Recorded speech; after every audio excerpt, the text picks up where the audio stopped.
자, 오늘은 하나님의 능력에 대해서, 예수님의 능력에 대해서 한번 살펴보는 시간을 가지려고 합니다. 자, 로마 제국에서 로마에서부터 애굽에 이르기까지 지혜와 무용의 여신인 미네르바에게 헌신된 성전을 보려고 많은 사람들이 당시에 관심이 많았어요. 그들의 신을 위해서 부유한 순례자들이 함께 모여서 헌금도 많이 하고, 또 이것을 위해서 많은 사람들이 예배의 중심지로 모여듭니다. 여기 가면은 아주 크고 놀라운 평평한 커다란 제단 위에 놋뱀이 그 제단을 내려다보고 있고, 술의 신 바커스와 다른 여신 달의 신 다이애나가 이렇게 서 있어요. 각 신들이 물병을 쥐고 있는데 술과 우유를 미네르바에게 붓기를 위해서 이제 준비를 합니다. 정해진 시간에 미네르바 성전은 제사장은 성전에 입장을 하고 준비된 제단 위에 갑자기 불이 확 붙습니다. 그러면서 불이 타오르면서 제단 위에 있는 재물이 타는 냄새가 온 사방에 퍼지게 됩니다. 옆에서 두 신인 바커스와 다이애나가 우유와 술을 동시에 부어요. 그럼 제단 위에서 우유와 술이 섞이게 되면서 놋뱀이 쉬 소리를 하면은 사람들이 굉장히 막 환호를 하기 시작합니다. 자, 이게 뭐냐면 당시 사람들이 보고 싶었던 기적의 현장이에요. 자, 이 장면을 위해서 큰 돈을 쓰면서 이걸 다 설치하고 준비하고 하는데, 많은 사람들이 이것을 보려고 이곳에 나와 있습니다. 로마에서 당시에 종교라고 하는 것은 엄청난 비즈니스예요. 지도에서 각 성전의 위치가 나와 있는데, 사람들이 꼭 여행을 하면은 이런 곳에 가서 신비한 체험을 맛보고 놀라워하면서 헌금을 이제 합니다. 사람들은 이런 것을 갈망하면서 도시를 지배하는 지도자들은 알렉산드리아에 있는 도수실에서 사람을 보내가지고 기적을 행하는 사람들을 보내달라는 요청을 하기도 해요. 물론 이런 유형의 사람들을 엔지니어 혹은 당시의 건축가라 이렇게 불렀습니다. 필론이나 스테비어스 혹 헤론은 이런 유형의 사람들이었습니다. 자, 성전에서 불가능한 일들을 가능하게 다 만들어 봅니다. 자, 오늘날로 치면은 이게 마술이고 여기가 쇼룸입니다. 액체를 마음대로 사용하는 엔지니어가 열린 문으로 거룩한 물을 뿌려대기도 하고, 그 힘으로 조각된 조상의 그 상들이 스태처들이 빙글빙글 돌면서 춤을 추기도 하고, 그러면서 주전자의 물이 흘러내리면서 물이 포도주로 변화하는 역사를 보여주기도 합니다. 스팀 속에서 뱀이 쉿소리로 이렇게 내면서 나오기도 하고, 고통스러운 동물들이 희생 제물로 그 자리에서 바쳐지기도 합니다. 고대 과학 기술로 사람들을 유혹하는 장면이에요. 성전의 마법사들은 예배자들에게 이것을 통해서 경외심, 놀라움을 채워주면서 신앙심을 북돋아 줍니다.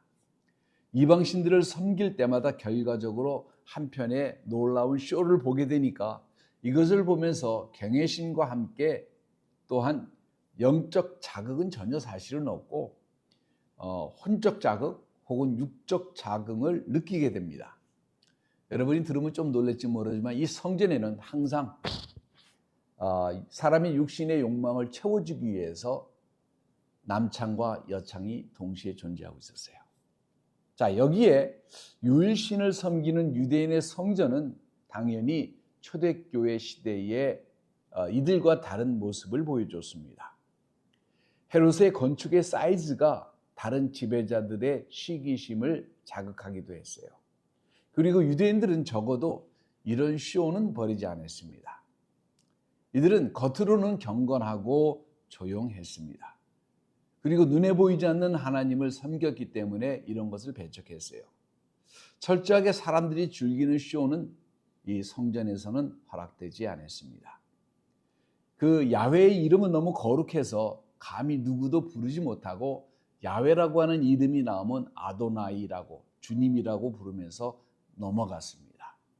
오늘처럼 건방지게 야훼 이런 이름을 불러본 적이 없어요. 자, 그럼에도 불구하고 초자연적인 역사는 나타납니다. 밖에서 행해지는 역사는 눈속임과 과학의 힘으로 이렇게 혼합되어서 나타나는 것이고, 이것을 마술이라, 쇼라고 사람들이 오늘날로 생각할 거예요.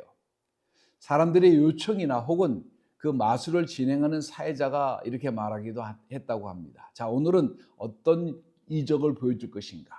이제 고대의 기술로 비 오는 소리, 바람 소리, 번개 소리, 그 다음에 선정 경배자들이 온갖 쇼를 보여주기 위해서 준비한 것들을 기적이라고 칭했어요. 그리고 원하는 자들을 위해서 그들의 채워지지 못하는 육적 만족을 위해서 창기들까지 심지어는 준비되어 있습니다. 이방 신전에서 벌어지는 이적과 기사를 즐기는 1세기 사람들 눈으로 보기에는 그래서 유대인들의 모습은 이상하게 여겨졌을 것입니다. 이런 쇼를 보고서 두려워하거나 이를 보고 신의 메시지라고 생각하는 사람들은 아마 하나도 없을 것입니다. 모든 신비 뒤에 있는 이유를 파헤칠 과학적 논리가 사람들에게는 있었기 때문에 그랬을 거예요. 그러나 고대 사람들은 이 미신적인 성향이 많았고 무엇이든지 자신들이 설명하기 어려운 것들을 초자연적인 현상으로 쉽게 갖다 붙여서 해석하는 경향이 많았습니다. 자, 그러나 이들도 바보는 아닙니다. 이들도 그렇게 쉽게 속지는 않는다고 하는 것을 기억해야 합니다. 자, 오늘날 이성적인 분들은 과학이라고 하는 개념으로 살기 때문에 오늘 성경에서 얘기하는 기적을 굉장히 불편하게 생각을 합니다. 그래서 기적을 부인하거나 기적을 수상한 눈길로 바라봅니다. 그리고 오늘 TV 부흥사들의 비리를 보면서 사람들은 이적에 대한 부정적인 시각도 있는 게 사실이기도 해요. TV 부흥사들과 회의론자들의 그런 시각에도 불구하고 하나님께서 때로는 우리의 육감으로 주님께서 행하시는 이적을 보고 느낄 수 있는 역사를 행하시기도 합니다. 그러나 이 기적은 매일같이 나타나는 것은 아닐 거예요. 만약에 기적이 매일같이 나타나고 한다면 이것은 기적이 아니라 일상이라고 얘기를 할 거예요. 성경에 기적이 자주 등장하지만은 사실은 역사적으로 굉장히 드문 현상입니다. 그분께서 창조물과 교감하시기 위해서 주시는 그 변화를 추구할 때 나타나는 현상이 기적입니다. 400여 년간 침묵 후에 그분이 준비하신 기적적인 일들을 통해서 애굽인이나 히브리인들이나 다 같이 믿을 수 없는 경외감을 표시할 수밖에 없었어요. 자, 혼동을 피하기 위해서 먼저 기적의 정의를 내리면은 아무것도 없는 것에서 하나님께서 창조를 시작하셨죠. 이 자체가 기적입니다. 그리고 자연의 법칙을 만드셨습니다. 중력, 열역학, 우주에 대한 모든 질서, 이것이 단지 하나님께서 당신께서 만드시는 우주를 지켜보는다는 의미가 아니라 하나님께서는 이 자연 법칙을 통해서 우리의 삶을 인도하시고 다스리십니다. 그렇다고 해서 그분께서 각 개인적인 삶에 관해서 전혀 무관심하게 자연 법칙으로만 다스리는 것이 아니라 누구는 하나님께서 깊이 관여하시고 있다는 이야기입니다. 자, 그럼에도 불구하고 창조물과 교감하기 위해서 기적을 자주 사용하시지는 않습니다. 이거를 기억하시기 바라요. 자, 하나님께서 신적 개입을 해서 하나님께서 개입하실 때가 있는데 우리가 이것을 뭐라고 불러요? 기적이라고 부릅니다. 출애굽에서 보면은 14장 22절에 바닷물이 갈라졌어요. 기적이죠. 근데 오늘날 신학에서는 이걸 부인합니다. 아마 늪지대였을 것이다. 이것도 바보 같은 소리인 게 늪지대요. 사람들이 몰라서 그렇지 늪지대에 바퀴가 지나가고 사람들이 지나갈 수 있어요? 절대 못 지나갑니다. 이거 댕두식한 소리예요. 바닷가에서 안 놀아봐서 모른가 봐. 민수기 22장 28절에서 보면 당나귀가 말을 해요. 그럼 사람들이 이걸 어떻게 받아들이냐면 그냥 성경에서 그냥 그런가 보다 하고 넘어가요. 옛날에 제가 그랬어요. 인정하기도 싫고 부인하기도 싫고 어중쩡합니다. 역대하 6장 6절에 보면은 도끼가, 이 쇳덩어리가 물에 떠요. 다니엘서에 보면은 그 풀무에서 사람이 타 죽지 않는 역사가 일어나기도 합니다. 그러더니 심지어 처녀가 애를 베도 할 말이 있다더니 복음서에 보니까 처녀가 임신을 하기도 합니다.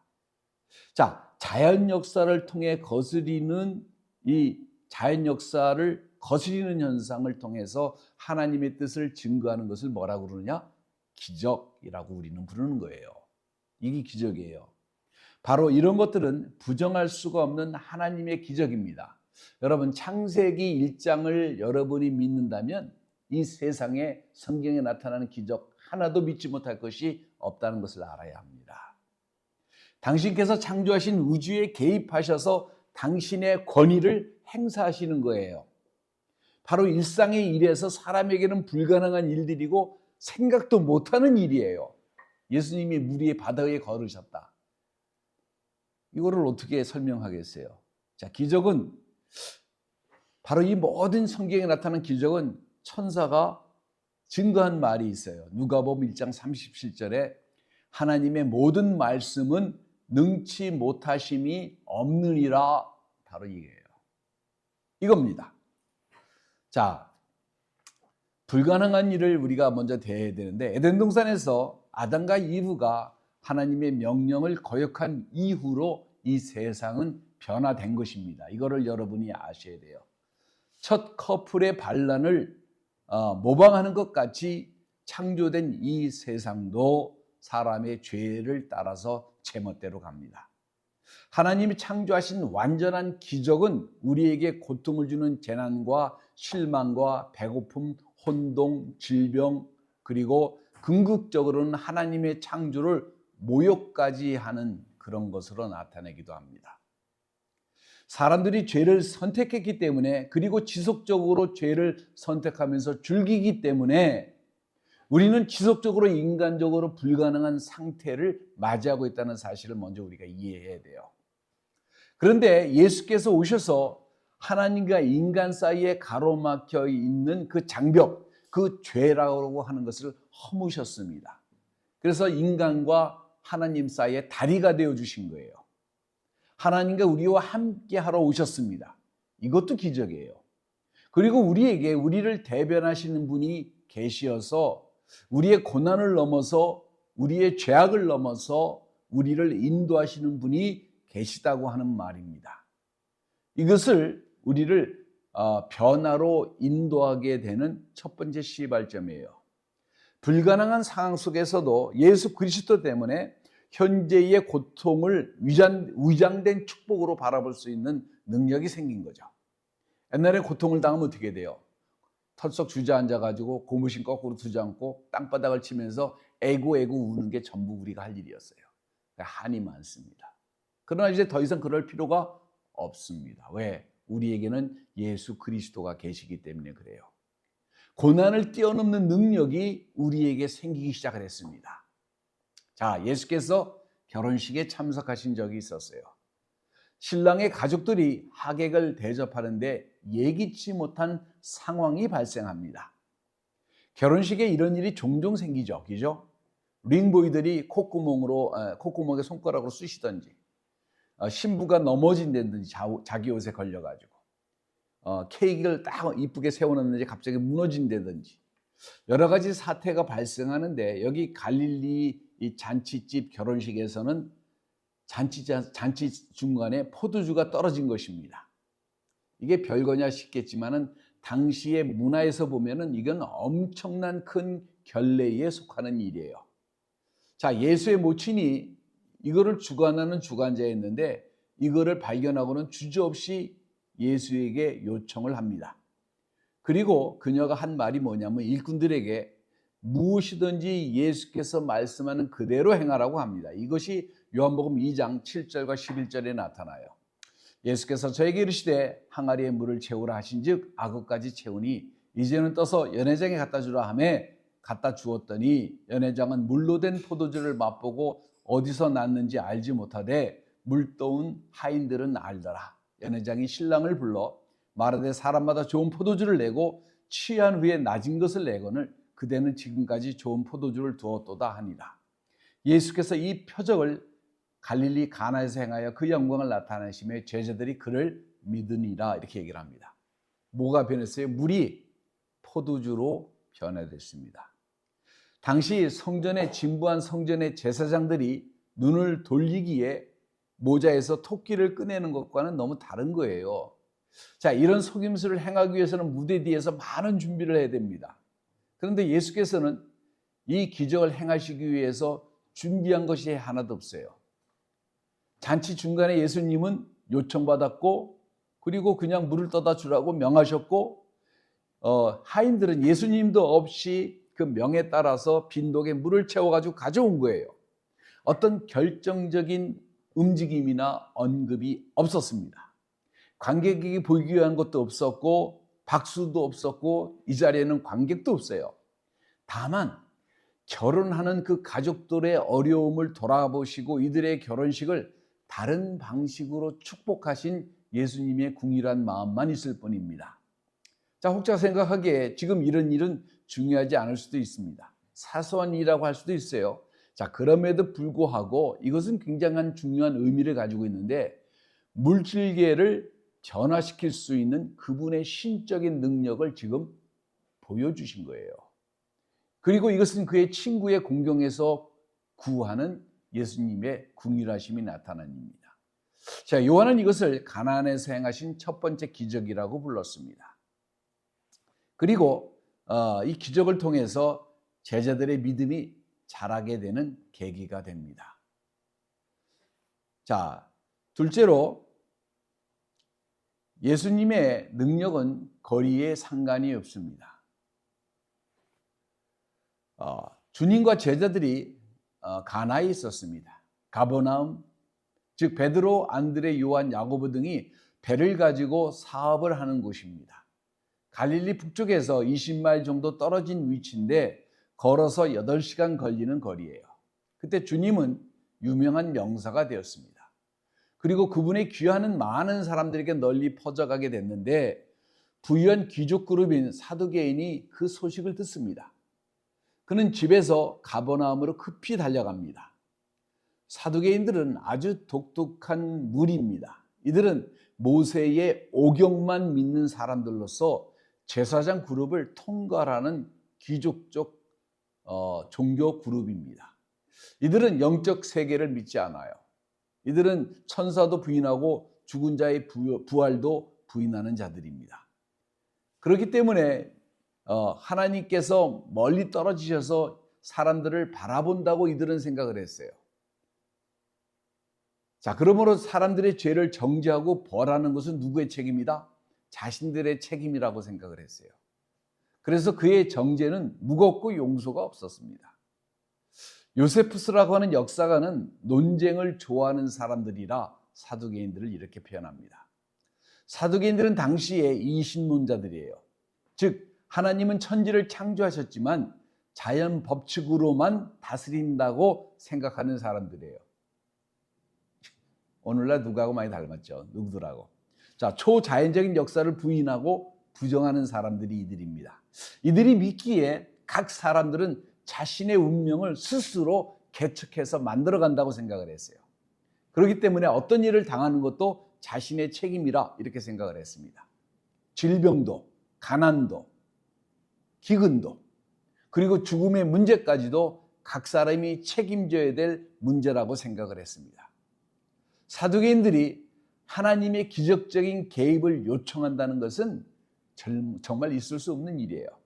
요한복음 4장 47절에서 50절에 그가 예수께서 유다로부터 갈릴리에 오심을 듣고 청하되 내려오셔서 내 아들의 병을 고쳐주소서 하니 저가 거의 죽게 되었습니다. 예수께서 가라사대 48절 너희는 표적과 기사를 보지 못하면 도무지 믿지 아니하리라. 신하가 가로되 주여 내 아이가 죽기 전에 내려오소서. 예수께서 가라사대 내 아들이 살았다 하신데 그 사람이 예수의 말을 믿고 가더니 그럽니다. 자, 사두개인들은 논쟁을 좋아하고 그분의 가르침을 조롱하고 그분의 역사를 마술이라고 말하는 사람들이었을 것입니다. 다른 면으로 보면은 사두개인들은 말장난을 좋아하는 사람들이에요.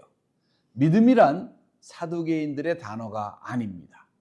그런데 지금 예수 앞에 서 있는 이 사람의 모습은 지금 사두개인도 정치적 권력의 집단에 속한 사람의 모습도 아닙니다. 능력이 있는 권세가 있는 신하의 모습도 아닙니다. 여기서는 죽어가는 아들을 살리려고 하는 그 아버지의 부성의 모습으로 가득 차 있는 사람의 모습만 있을 뿐이에요.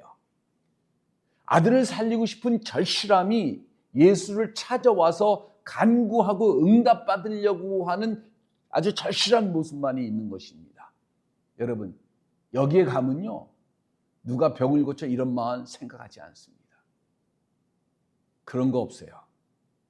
그 절실함이, 죽어가는 아들을 살리고 싶은 그 절실함이 예수께 찾아와서 간구하는 모습이에요. 회의론적인 모습도 없고 다만 예수 그리스도의 자비와 긍휼을 구할 뿐입니다. 주님께서 응답하십니다. 이 아비 앞에서 두 손을 딱 들고 치유될지어다 뭐 이렇게 예시하는 것이 아니라 뭐라고 말씀하시냐면은 내 아들이 살았다, 그냥 돌아가라, 이렇게 얘기하세요. 내려가는 길에 그 종들이 오다가 만나서 아이가 살았다 하거를 그 낫기를 시작한 때에 물은즉 어제 제 칠시에 열기가 떨어졌나이다 하는지라. 아비가 예수께서 내 아들이 살았다 하신 말씀하신 그때인 줄 알고 자기와 온 집이 다 믿으니라. 주님은 아주 간결하게 말씀하십니다. 행하십니다. 교훈은 간단합니다. 내가 말했다. 그러니까 내 말을 믿어라. 내 아들은 살았다. 이거잖아요. 하나님은 아주 간단하게 말씀하시고 행하시는데 왜 사람들은 이것을 복잡하게 만드는지 모르겠어요. 신학적으로 어쩌고 저쩌고 떠들어대고 알지도 못하면서. 자, 이들은 그분의 전능하심과 편지하심은 거리를 제한받지 않습니다. 20마일이 떨어졌던 200마일이 떨어졌던 2000마일이 떨어졌던 그분에게는 전혀 문제가 되지 않아요. 그리고 그분의 말씀대로 역사가 이루어지고 그분이 하신 말씀이 아직 이루어지지 않았다면 반드시 1.1핵도 나타날 것을 저는 확신합니다. 자, 사람들은 생각합니다. 무엇인가 긴 시간이 이루어지면은 거기에 무슨 대단한 이유가 있다고 생각을 해요. 그래서 사람들이 지구의 역사를 설명할 때 몇천만 년 이렇게 되면 그 몇천만 년 동안 뭐든지 다 이루어질 때 있는 가능성이 있다고 얘기를 하면서 진화론을 믿는다고 생각을 합니다. 여러분, 진화론이 과학적으로 뻥인 거 아세요? 진화론이라는 과학에서는, 과학자들 세계에서는 진화론이라는 건 성립할 수가 없는 이론이에요. 근데 그걸 학교에서 가르칩니다. 재밌죠? 자, 이 기간 동안에 사람들의 마음을 사로잡은 것은 뭐 대단한 것이라고 생각하고, 그래서 이 시간이라는 것이 굉장히 고정된 관념이기도 해요. 그 시간을 통해서 전통과 미신이 몇 세대에 걸쳐서 형성되고 사람들의 생각에 영향을 미칩니다. 자, 이게 요한복음 5장 있는 말씀인데 2절과 3절에 예루살렘에 있는 양문 곁에 히브리 말로 베데스다라는 못이 있는데 거기 5 행각이 있고 그 안에 많은 병자, 소경, 절뚝발이, 혈기 마른 자들이 누워서 물의 동함을 기다리니 그럽니다. 자, 여기에 5개의 기둥이 2개의 연못에 연결되어 있습니다. 안 가봤지만. 저는 헤롯 성전의 북쪽에 있는 종교적인 요양원이에요. 근데 또 많은 사람들이 이걸 또 헛소리를 되게 많이 하는데, 이거는 아클레피온, 즉 치료와 약의 신을 그릭 사람들이 믿었는데 불구자들을 궁일이 여기면서 여기서 아클레피온이 치료한다고 믿은 거예요. 자, 성전 근처에서 아클레피스의 힘을 믿는 사람들이 이곳에 모여 있습니다. 자, 그들이 자는 동안에 그 아클레피스가 와가지고 자신들을 치료해 줄 것을 믿었어요. 성전에서 잠을 잔다고 하는 것은 인쿠베이티오라고 하는데 병든 자들이 잠을 자다가 아클레피스가 와서 치료를 하는 것을 말합니다. 그러면 다음날에 건강하게 걸어 나갈 수 있다고 믿어요. 절름발이가 걸어 나갈 수가 있고 벙어리가 말을 할 수가 있고 장미입이 본다고 믿었어요. 그럼 많은 사람들이 이 치료를 받았습니다. 그런데 더 중요한 게 있어요. 감사하는 마음으로 금덩이로 만든 형상을 가지고 오면 신이 축복을 해서 더 빠른 치료가 일어난다고 믿었어요. 눈치가 빠른 분들은 금방 알았을 것입니다. 아, 이게 장사하는 데예요. 쇼하는 데입니다. 자, 주님께서 유대인의 명절에 예루살렘에 오셨을 때 이 지역에 있는 요양원을 방문해 주십니다. 주님께서 왜 그렇게 하셨는지는 설명하지 않습니다. 그러나 우리는 추측할 수 있어요. 그리고 주님께서 종종 유대인 지도자들이 불편해하는 것을 행하십니다. 그들의 의견과 상관없이 한 사람의 그 긍휼함과 그 불쌍함을 보시고 구원을 해주세요. 그분의 방문은 40여 년 동안 고통을 당하면서 이곳에 누워있는 사람을 찾아왔습니다. 여러분, 40년이라고 하는 것은 당시의 평균 수명이에요. 그동안 아팠던 겁니다. 요한복음 5장 6절과 7절에 거기 38년 된 병자가 있더라. 예수께서 그 누우신 것을 보시고 병이 벌써 오래된 줄 아시고 이르시되 네가 낫고자 하느냐? 병자가 가로되 주여 물이 동할 때에 나를 못에 넣어줄 사람이 없어 내가 가는 동안에 다른 사람이 먼저 내려가나이다. 자, 미신적인 것에 의하면 천사가 내려와서 아클레피스가 내려서 물을 동할 때 먼저 들어가면 치료가 된다는 거예요. 근데 이 사람은 문제가 뭐예요? 혼자입니다.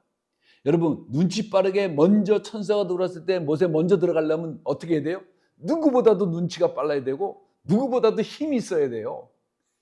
그래야 빨리 잽싸게 들어가서 치료를 받는데 아픈 사람이 어떻게 들어갈 수가 있어요? 그게 되나요? 아픈 사람이요? 눈치가 어디 있어요? 아파 죽겠는데. 예. 자, 이 사람이 얼마나 많은 세월 동안에 치료의 신 아클레피스가 꿈에 나타나기를 기다려왔겠어요. 예? 얼마나 고통 가운데 도움의 손길을 기다려왔겠어요. 그 미신적인 물의 동함을 위해서요.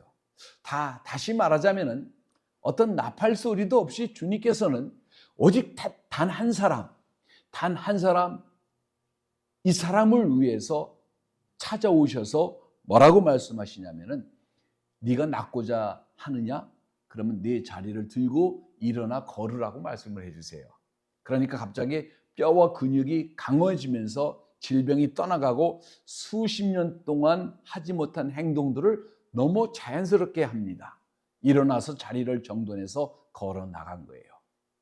이 사람의 모습은 모든 사람들에게 놀라움을 주는 일이 되는 것입니다. 자, 주님께서 치유 사역을 넘어가지고 하나님께서 행한 많은 일들이 있습니다. 보면은 또한 자연을 넘어선 능력이 있어요. 자연을 넘어서서 사람들은 대중들은 현재의 권세를 넘어뜨리고 어떻게 예수를 중심으로 새로운 왕조를 세울 것인가를 논의를 했어요. 이들의 동기를 아시고 이들의 제안을 거절하셨고 이들이 흩어지라고 명령을 하셨습니다. 그리고 주님께서 홀로 계셨고 제자들은 배를 타고 가버나움으로 돌아가고 있었습니다. 자, 갈릴리 호수 가는 폭풍이 아주 심한 곳이었다고 하는데 오늘날도 여전히 같은 문제가 있다고 지리학적으로 그렇게 얘기를 합니다. 자, 바람이 부는데 노를 지으면서 뱃사람 출신들이 힘들게 배를 지어 가는데 주님이 계신 곳은 3마일보다 더 떨어진 곳에 있었습니다. 마가복음 6장 49절과 52절에 제자들이 그 바다 위에 걸어오심을 보고 유령인가 하여 소리 지르니 저희가 다 예수를 보고 놀람이라. 이에 예수께서 더불어 말씀하시되 가라사대 안심하라 내니 두려워 말라 하시고 배에 올라 저에게 가시니 바람이 그치는지라. 제자들이 마음에 심히 놀라니 이는 저희가 그 떡되는 일을 깨닫지 못하고 도리어 마음이 둔하여진지라. 이렇게 얘기합니다. 마음이 둔하여졌다라고 하는 이 말은 불친절하거나 혹은 잔인한 마음의 소유자 이런 말은 전혀 아닙니다. 이 말은 전날에 자연계가 똑같이 변하는 물이 포도주로 변하는 것처럼 오병이의 기적이 나타난 것을 행한 후에도 여전히 제자들은 이 역사가 무슨 뜻인지를 깨달아 알지 못했다는 거예요.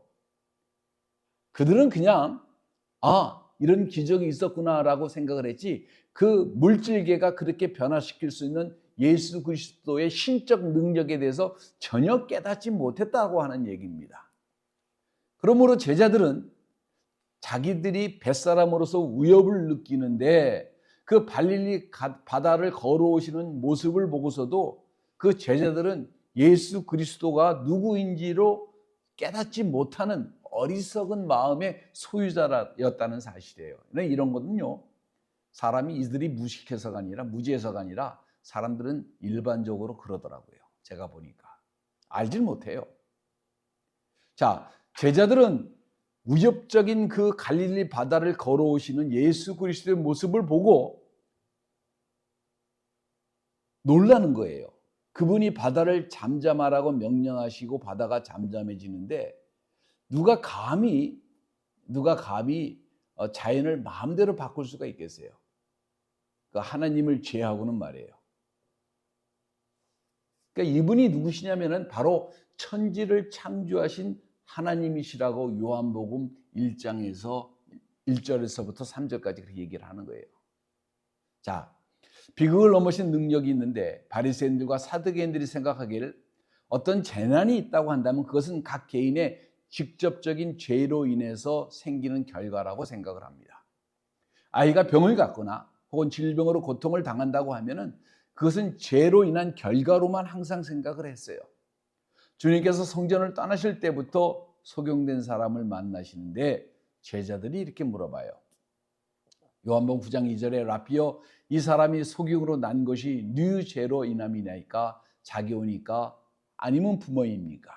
그러니까 예수께서 응답하시되 이 사람이나 그 부모가 죄를 범한 것이 아니라 그에게서 하나님이 하시는 일을 나타내고자 하심이니라. 이렇게 말씀을 하세요. 자, 그러면서 치료를 해주시는데 이 사람은 지금 마음이 온 마을에서 이 사람이 소경된 것을 다 알고 있습니다. 그리고 오랫동안 성전 앞에서 구걸했기 때문에 이 사람에 대해서 모든 사람이 다 알고 있었고 사람들은 이 사람을 불쌍히 여기보다는 이 사람이 무슨 죄를 범해서 이랬겠다고 생각을 했기 때문에 바리새인들은 정죄를 했고 사두개인들은 당연하게 자기들이 심판자의 권리에 있기 때문에 이 사람들을 잘해주면 안 되는 거예요. 이 죄인들을 더 학대를 했겠죠. 그런데 하루는 이 사람을 보고 온 마을과 마을 사람들이 놀라워하고 있습니다. 왜? 그런 그가 치료되었기 때문에 그래요. 놀랍니다. 요한복음 9장 10절과 12절에 저희가 묻되 그러면 내 눈이 어떻게 그렇게 떠졌느냐? 예수께 그러니까 예수라 하는 그 사람이 진흙을 이겨 내 눈에 바르고 나더러 실로암에 가서 씻으라 하되 가서 씻었더니 보게 되었습니다. 가로되 그가 어디 있느냐? 나는 알지 못하겠습니다. 자, 사람들이 모여가지고 이런 사람이 눈을 떠서 치료를 하면은 기뻐해야 되고 축복해줘야 되고 이 고통을 위로해주고 그동안 당했던 아픔을 위로해줘야 정상인데 바리새파 사람들과 사두개인들은 달랐습니다. 어떻게 네가 치료를 받았느냐? 죄인이. 이게 첫 번째 불만이고 두 번째가 언제 치료됐느냐? 안식일에. 그러니까 뭐예요? 불평하고 논쟁하려고 합니다. 여러분 고통을 당해보셨어요? 제가 이번에 널브 피칭이 왔는데 3발자국을 못 걸어. 진통제를 먹으면 굉장히 독한 건데 한 10걸음 걸으면 못 걸어요. 그러니까 그게 그렇게 아픈데 내가 안식일에 치료받느냐 안 받느냐 그게 그렇게 중요할까요? 그게 중요할까요? 이 사람이 안식일을 지키지 않았으니 하나님께로 온 사람이 아니다. 이게 이들의 생각이에요. 누구의 안식일을 안 지켰어요? 누구의 법에? 인간이 지들이 세운 법을 안 지켰다는 거죠. 반면에 어떻게 죄인이 이런 일을 행할 수 있을까? 이것도 또 갈등이 돼요. 바리새인들은 항상 뭐냐면 큰 그림을 보지 못합니다. 반면에 주님께서는 바른 가르침과 병자를 치료하시고 죄를 사하시고 성전에서도 안식일에서도 하나님의 많은 이적과 기사를 행하시고 가르쳐 주셨습니다. 사람이 아픈 것은 다양한 원인이 있지만은 이 사람의 경우에는 부모의 책임도 아니고 이 사람의 죄도 아닌 것입니다. 이것은 하나님의 영광을 위해서 정해진 거라는 사실이에요. 많은 경우에 이러한 일이 많지 않습니까? 사실은. 이런 일이 많다는 거 하는 것은 우리가 알 수가 있는 이야기예요. 이제 또 우리가 생각할 것은 뭐냐면 예수님께서 죽음을 이기신 이야기가 나옵니다.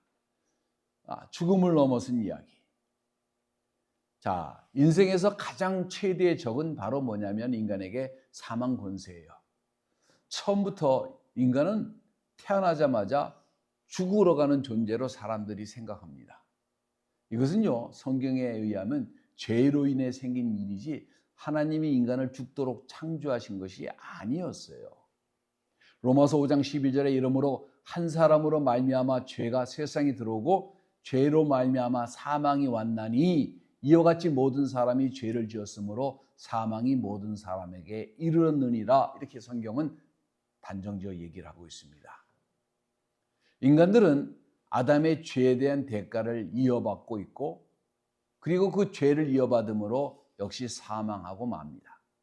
우리 각 사람들은 아담이 그랬던 것처럼 똑같이 죄를 짓고 그리고 사망으로 들어갑니다.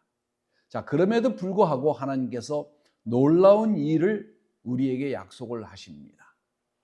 갈릴리 사역을 하실 때 아주 가까운 친구가 죽임을 당했을 때입니다. 베다니에 사는 나사로가 죽을 병에 걸린 것입니다.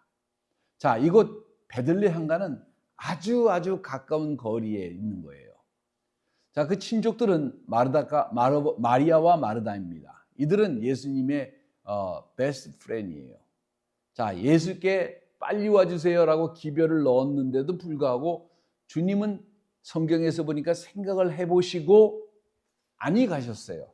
그리고 끝내 나사로가 죽임을 당한 후에 신방을 가십니다.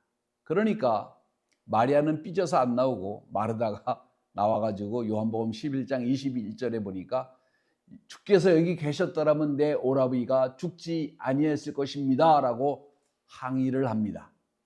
그러면서 뭐라고 얘기하냐면 이거는 인사차례예요. 나는 이 자리에도 주께서 무엇이든지 하나님께 구하는 것을 하나님이 주실 줄 아나이다. 이 말은 그냥 인사차례입니다. 그냥 죽음에서 사람이 살아난다는 생각을 한 번도 이 마르다는 해본 적이 없어요. 그런데 예수님께서 뭐라고 말씀하시냐면 25절에 나는 부활이요 생명이니 나를 믿는 자는 죽어도 살겠고 무릇 살아서 나를 믿는 자는 영원히 죽지 아니하니니 이것을 내가 믿느냐 이렇게 얘기하십니다.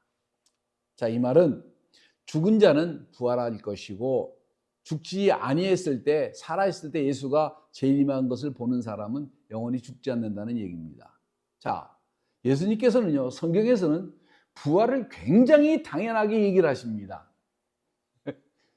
이 세상의 시스템을 완전히 바꾸시겠다는 거예요. 그러니까 사람이 부활이라고 하는 것을 굉장히 당연하게 성경은 얘기를 해요.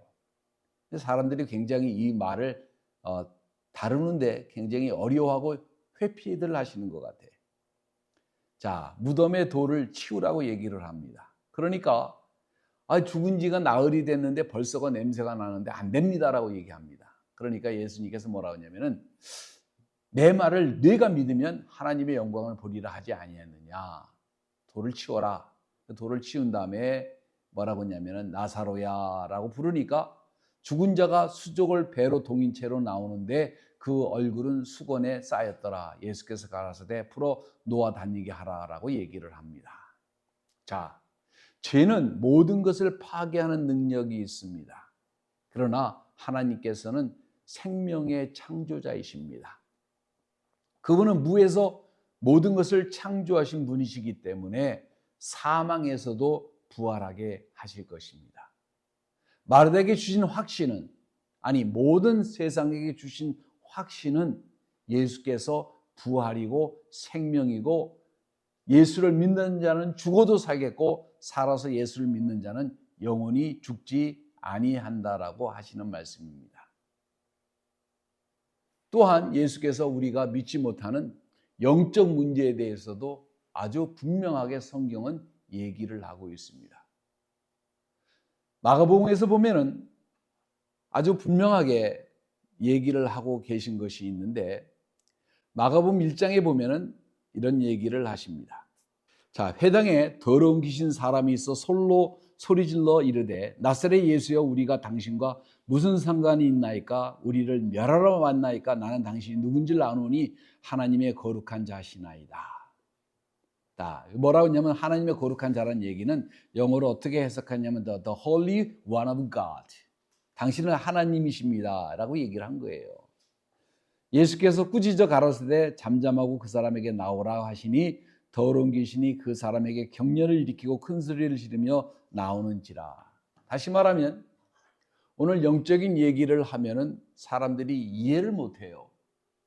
그렇기 때문에 이 영적인 것 가지고 굉장히 기독교 커뮤니티에서 미신적인 그런 언어와 판단과 생각이 엄청나게 침투되어 있는 것을 제가 알 수 있어요. 오늘날 참 이게 어리석은 현상인데, 그 왜 이런 현상이 생겼느냐? 오늘날 교회에서도 조차 이 영적인 일들을 이해하지 못하는 거예요. 혹자는 제가 신학교 때 귀신을 쫓는다는 소문이 있어서 어떤 목사님 가서 이렇게 물어봅니다. 아니, 귀신이 눈에 보입니까? 이게 많이 받은 질문이에요. 그 다음에 뭐라고 얘기하냐면, 나는 왜 못 짖습니까? 화가 나가지고 어떤 분은 그래요. 나는 왜 못 짖어요? 나도 기도하고 나도 목사인데 나는 왜 못 짖습니까? 이렇게 기도를 해요. 또 어떤 신학자들은 이렇게 얘기를 하냐면, 예수님 당시에는 많은 어둠의 역사가 있지만 오늘날에는 과거 시대에는 이런 게 없습니다. 태연하게 신학자들이 이렇게 얘기하는 것도 많이 봅니다. 여러분, 언제 악령의 존재가 드러납니까? 악령은요, 자신의 존재를 숨기려 해요. 언제 악령의 존재가 드러납니까? 성령이 임하셨을 때, 성령 하나님이 임재가 나타났을 때 악령의 역사가 드러나게 되어 있습니다. 다시 말하면, 역으로 얘기하면 성령의 역사가 없으면 악령의 역사가 드러나지 않습니다. 그러니까 성령의 역사가 없으면 우리는 영적인 세계를 이해할 수가 없습니다. 나한테 왜 이런 일이 안 일어납니까? 왜 나는 못 봅니까? 여러분, 누구에게 하나님께서 이 역사를 주셨어요? 믿는 자에게 이런 표적이 나타나니 저희가 내 이름으로 귀신을 쫓고 병자를 치료한다고 되어 있지 않습니까? 누구에게 주셨어요? 예수 그리스도를 정말로 믿는 사람에게 이런 역사가 나타나는 거예요. 그러면 어떻게 되느냐? 진실로 무릎을 꿇고 내가 부족해서 아무것도 할 수 없으니 하나님께서 저를 인도해 주세요라고 하고는 피눈물 나는 기도를 드려야 하나님께서 역사하시죠. 함께 하시죠. 이런 게 필요한 거예요. 오늘날에도 똑같습니다. 미국에 귀신이 없다고 생각하는 사람 내가 목사님들 너무나 많이 만났어요. 여러분, 근데 왜 제가 갈 때마다 귀신이 이렇게 많이 나가는지 모르겠어요. 미국, 한국 마찬가지예요. 일본에 갔더니 또 하나님 역사를 안 하시더라. 이런 또 거짓말하는 사람들이 많아요. 그런 게 어디 있어요? 똑같습니다. 어디를 가나 똑같아요. 어둠의 역사는 지금 너무나 창궐하고 있고 세대가 너무 악해져 있고 너무나 상상할 수 없을 정도로 많아요. 우리가 싸워야 될 적은 바로 세상의 정세와 권세와 주관자들과 어두운 영들에 대한 싸움을 하는 자들이고, 우리는 그것을 위해 부름을 받은 자들이라는 사실을 여러분 알아야 합니다.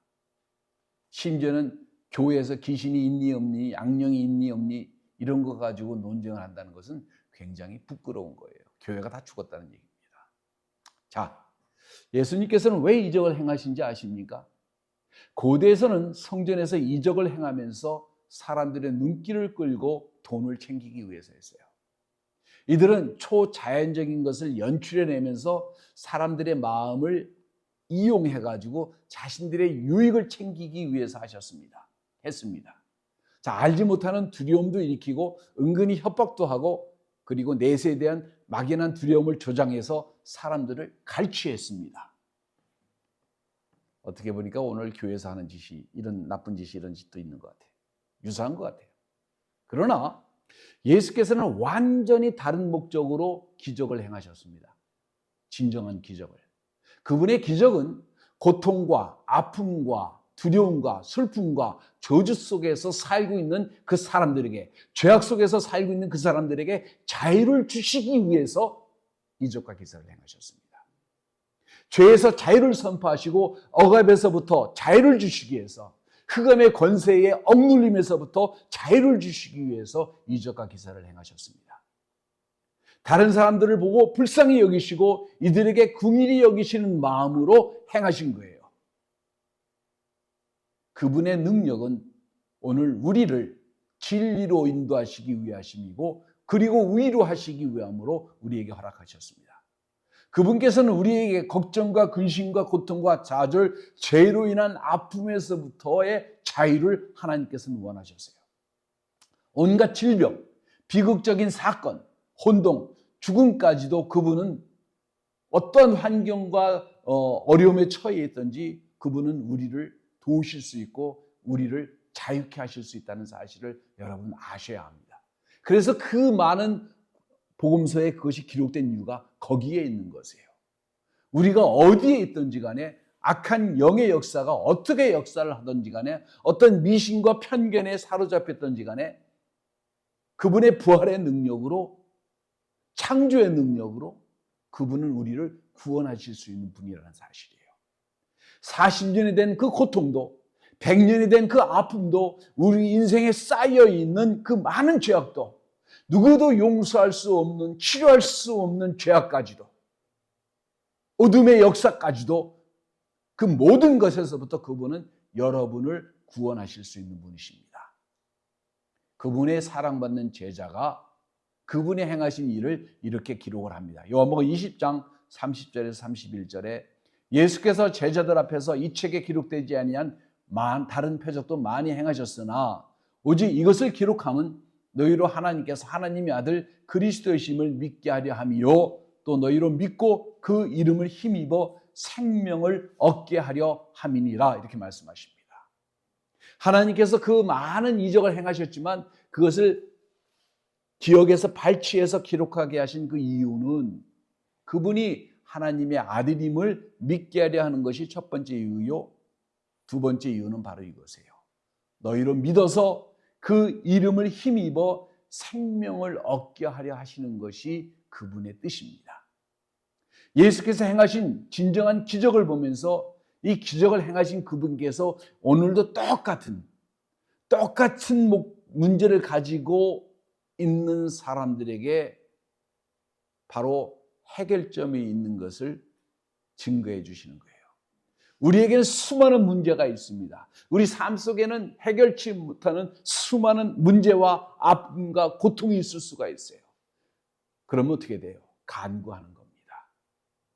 그 아들이 죽어가는 아들을 보고서 그 부정으로 어찌할 수가 없어가지고 몸부림을 치면서 예수 앞에 나온 그 신하처럼 나와서 간구해야 돼요. 왜? 그분은 믿을 수 있는 분이기 때문입니다. 왜? 그분은 모든 문제의 해결점을 가지고 계신 분이기 때문이에요. 왜? 그분은 바로 하나님의 아들이시기 때문에 그렇습니다. 그분 앞에 나와서 여러분의 문제를 드리고 그리고 해결받으시고 해답받으시는 여러분 되시기를 주님은 원하시는 겁니다. 그래서 이렇게 성경에 기록되어 있는 거예요.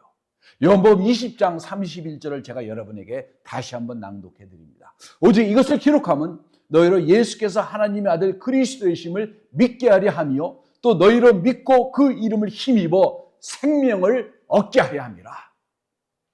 여러분 아직도 고통 속에 괴로움 속에 좌절 속에 어찌할 수 없는 문제 속에 갈등하고 계십니까? 왜 예수 그리스도 앞에 나가지 못합니까? 왜 예수 그리스도 앞에 자신의 모든 것을 다 내어던지고 주여 내가 죽게 되었나이다 아니면 내 아들이 죽게 되었나이다 내가 40여 년 동안 이 당한 엄청난 고통 속에 있나이다 나를 살려주옵소서 라고 나가지 못합니까? 기도하겠습니다. 주님 길이요 진리요 생명이신 아버지 앞에 나가기를 원합니다. 저희들이 심령 속에 쌓이는 저희 가정 속에 쌓이는 저희들의 삶 속에 쌓이는 이 엄청난 문제들을 이 해결할 수 없는 문제를 가지고 아버지 앞에 무릎을 꿇고 나아가 부르짖길 원합니다. 저희들이 지기도 소용이 없고 체면도 상관이 없고 사회적 위치도 상관이 없고 주여 이 엄청난 이 문제를 예수의 이름으로 해결시켜 주시는 은혜가 있기를 사모하며 아버지 앞에 나아갑니다. 하늘을 열어주시고 응답해 주시는 하나님의 은혜가 이 시간에 넘쳐나게 하옵소서. 모든 것을 우리의 주 되신 예수 그리스도를 찬양하며 감사드리며 예수님의 이름으로 기도합니다.